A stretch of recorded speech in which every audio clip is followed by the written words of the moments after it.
Board को मिली असीमित शक्तियों पर लगाम लगने की सुगबुगाहट क्या शुरू हुई? वोट बैंक की राजनीति करने वाले बेसब्र हो गए। मजहबी दुकान चलाने वाले मौलाना हो या फिर खुद को मुसलमान का रहनुमा बताने वाले ओवैसी, सबको डर इसी बात का है कि बिल पास हुआ तो इनकी दुकान ठप हो जाएगी, इसलिए जंतर मंतर पर जाकर बैठ गए। कल कोई भी जाकर कह देगा कि मस्जिद नहीं है और कलेक्टर बोल देगा कि इंक्वायरी, और जब इंक्वायरी कलेक्टर ऑर्डर करेगा इस बिल के कानून के तहत, इस बिल के तहत, तो जब तक कलेक्टर की इंक्वायरी नहीं होगी वक्त की प्रॉपर्टी नहीं रहेगी। नहीं, बहुत सारी कमी है। देखिए, हमने सारा डिसेंट नोट दिया है, उसके अंदर तमाम चीजें हैं, बहुत सारी कमी है, उनको दूर होना चाहिए। आप उसे, हमारा डिसेंट नोट को अगर मानना है तो उसे मानिए कि आप उसे खत्म कर दीजिए, हम मान जाएंगे। गरीब, मुसलमान, पसमानदा, अल्पसंख्यक या विधवाओं, बच्चों के उनके हित में है। ये उन मुतवल्ली या उन केयर टेकर्स जो अभी तक वक्फ की प्रॉपर्टी को बेच रहे थे, खुर्द-बुर्द कर रहे थे, उनके हितों पे कुठाराघात है। वो लोग इकट्ठा होकर के प्रदर्शन कर रहे हैं। भू माफिया के हाथों से निकलकर गरीबों के हाथ में देना ही देश के हर मुसलमान और देश के हर नागरिक की मांग है। पर कुछ लोग भू माफिया के इशारे पर कठपुतली की तरह डांस कर रहे हैं। एक तरफ वक्फ बिल को लेकर भाईजान राजनीति कर रहे हैं, तो दूसरी तरफ इस प्रदर्शन पर सवाल उठाने वाले भी सामने आ गए, जो विरोध से इत्तेफाक नहीं रखते। मौलाना रिजवी, जिन्होंने पहले रमजान के महीने में प्रदर्शन की जगह इबादत करने की बात कही थी, एक बार फिर उन्होंने कहा all India Muslim personal law board का राजनीतिकरण हो रहा है और इसे पॉलिटिकल पार्टियों ने हाईजैक कर लिया है। ओवैसी साहब भी मुस्लिम पर्सनल लॉ बोर्ड के जिम्मेदारों में शामिल हैं। मुस्लिम पर्सनल लॉ बोर्ड शरई मामला से भटक गया और समाजी मामला से भी भटक गया। ऐसा लगता है, जाहिर होता है कि बोर्ड को सियासी लोगों ने हाईजैक कर लिया है। कुल मिलाकर कोई अपना वोट बैंक बचाना चाहता है तो कोई अपनी मजहबी दुकान चलाना चाहता है। फायदा सबका अपना अपना है, जिसमें मोहरा मुसलमानों को बनाया जा रहा है। खबरों में आगे बढ़ेंगे और राम मंदिर में दर्शकों 400 करोड़ रुपए का टैक्स दिया गया है। राम मंदिर में लाखों लाख श्रद्धालु रोजाना दर्शन के लिए पहुंच रहे हैं। इसी का नतीजा है कि मंदिर ट्रस्ट ने पिछले 5 साल में सरकार को 400 करोड़ का टैक्स दे दिया है। 5 सदियों तक अयोध्या विवाद चला, लेकिन 2.77 एकड़ की जमीन पर रामलला का मंदिर जब बनकर तैयार हुआ तो पिछले साल 22 जनवरी के बाद राम भक्तों का सैलाब अयोध्या में उमड़ पड़ा।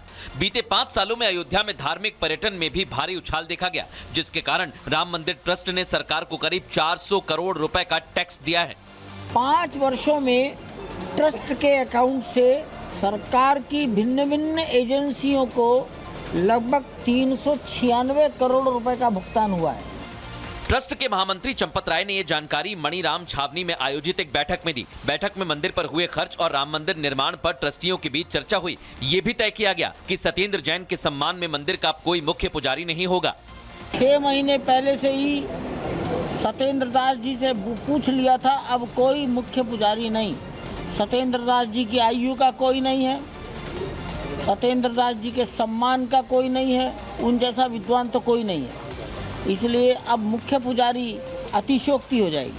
अयोध्या में राम मंदिर की लड़ाई 500 साल पुरानी थी। हिंदू 5 दशकों से रामलला का मंदिर बनने की राह देखते रहे और अब मोदी योगी के राज में ये सपना पूरा हुआ तो भारी भीड़ अयोध्या में उमड़ रही है। भक्त दर्शन के लिए पहुंच रहे हैं। सरकार को बहुत ज्यादा फायदा हो रहा है और बाकी यहाँ स्थानीय लोगों को भी लाभ हो रहा है। पूरे विश्व में बहुत ही ज्यादा लोग यहाँ पर आ रहे हैं, इससे यहाँ का व्यापार भी बहुत ही आगे बढ़ा है। भगवान राम के मंदिर बनने से हमारे जनपद वासियों को बहुत फायदा हुआ है। सनातन का जो है परचम लहराया है और सरकार का जो है खाते में पैसा ज्यादा गया है। अयोध्या में प्रभु श्री राम का मंदिर 96% बनकर तैयार हो चुका है। माना जा रहा है कि जून तक मंदिर पूरी तरह बनकर तैयार हो जाएगा। राम मंदिर के टैक्स से सरकारी खजाना दर्श को भर गया है। क्यों कह रहा हूं मैं ऐसा? क्योंकि श्रद्धालुओं की संख्या 10 गुना बढ़ गई है। मंदिर प्रमुख धार्मिक पर्यटन केंद्र बन चुका है। मंदिर से रोजगार के नए अवसर पैदा हुए हैं। राम मंदिर ट्रस्ट का गठन फरवरी 2020 में हुआ था और 5 सालों में सरकार को ट्रस्ट ने 396 करोड़ का टैक्स दिया है। मंदिर में अब तक 2150 करोड़ रुपए खर्च हुए हैं। लेकिन आप सोचिए दर्शकों, राम मंदिर ट्रस्ट ने 5 सालों में टैक्स का पूरा ब्यौरा सबके सामने रख दिया है। मंदिर ट्रस्ट से पिछले मिले टैक्स से सरकारी झोली तो भरी है, इससे सरकार को फायदा भी हुआ है। लेकिन अब मैं आपको राम मंदिर ट्रस्ट और वक्फ बोर्ड के बीच फर्क बताता हूं, जिससे दोनों की नीयत का आज खुलासा हो जाएगा, दूध का दूध पानी का पानी हो जाएगा। आइए जरा आपको दिखाता हूं कि फर्क कैसा है। फर्क साफ दिख रहा है। राम मंदिर ट्रस्ट 5 साल में 2150 करोड़ रुपए खर्च करता है, तो इधर वक्फ की कितनी संपत्ति है दर्शकों? 1.2 लाख करोड़ की संपत्ति है।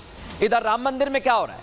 5 साल में 396 करोड़ का टैक्स दिया गया है, सोचिए जरा आप। और इधर क्या हो रहा है? 2023 से 2024 के बीच में 1.26 करोड़ की सिर्फ कमाई हुई है। टैक्स तो आप छोड़ दीजिए, 272 करोड़ रुपए का राम मंदिर ने जीएसटी दिया है, लेकिन इधर सालाना 12,000 करोड़ की कमाई हो रही है और सरकार को क्या मिल रहा है? आप खुद सोचिए दर्शकों। अब खबरों में आगे बढ़ेंगे, आपको लेकर चलता हूं बनारस। उत्तर प्रदेश के काशी विश्वनाथ मंदिर से हैरान करने वाला मामला सामने आया, जहां मंदिर के ही कर्मचारियों ने भक्तों के साथ मारपीट की। उसके बाद क्या हुआ, देखिए। काशी विश्वनाथ मंदिर में कुछ लोग दर्शन करने पहुंचे थे, लेकिन किसी बात को लेकर दर्शनार्थी की मंदिर के कर्मचारियों से झड़प हो गई और ऐसे में मंदिर कर्मचारियों ने श्रद्धालुओं को पीटना शुरू कर दिया। इसका वीडियो सोशल मीडिया पर वायरल हुआ।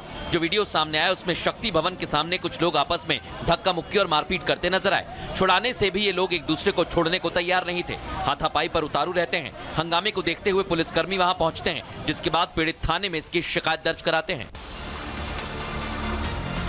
इधर दर्शकों, पंजाब की आम आदमी पार्टी सरकार ने खालिस्तान समर्थक और सांसद अमृतपाल के 7 सहयोगियों पर एनएसए हटाने का फैसला किया है। मान सरकार का यह फैसला उसके फेलियर का सबसे बड़ा उदाहरण बन गया है। फिलहाल अमृतपाल के 7 सहयोगी असम की डिब्रूगढ़ जेल में बंद है। खालिस्तान समर्थक अमृतपाल पर लगता है पंजाब की भगवंत मान सरकार मेहरबान है, क्योंकि अमृतपाल के असम के डिब्रूगढ़ जेल में बंद 7 सहयोगियों पर लगे एनएसए को हटाकर उन्हें पंजाब लाने की तैयारी हो रही है। इसके लिए पंजाब पुलिस डिब्रूगढ़ जेल पहुंच चुकी है। इन सभी को 20 मार्च को पंजाब लाया जाएगा और उनके खिलाफ मुकदमे अब पंजाब में ही चलाए जाएंगे। 7 लोगों को ही हम अरेस्ट डाल के उनको हम लेके आ रहे हैं। उनको अजनाले में जो केस रजिस्टर हुआ था उसमें हम उनकी अरेस्ट डाल रहे हैं। खबर है कि अमृतपाल सिंह और उसके चाचा हरजीत सिंह और पलप्रीत सिंह को छोड़कर बाकी सभी को असम की डिब्रूगढ़ जेल से वापस लाया जाएगा।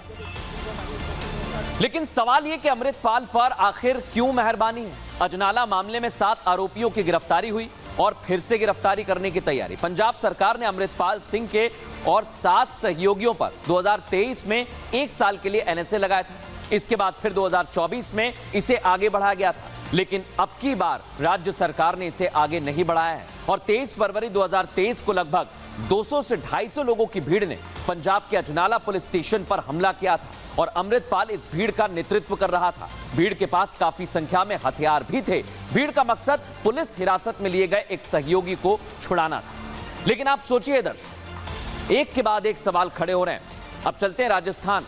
क्या राजस्थान में भी लाउडस्पीकर की आवाज डाउन की जाएगी?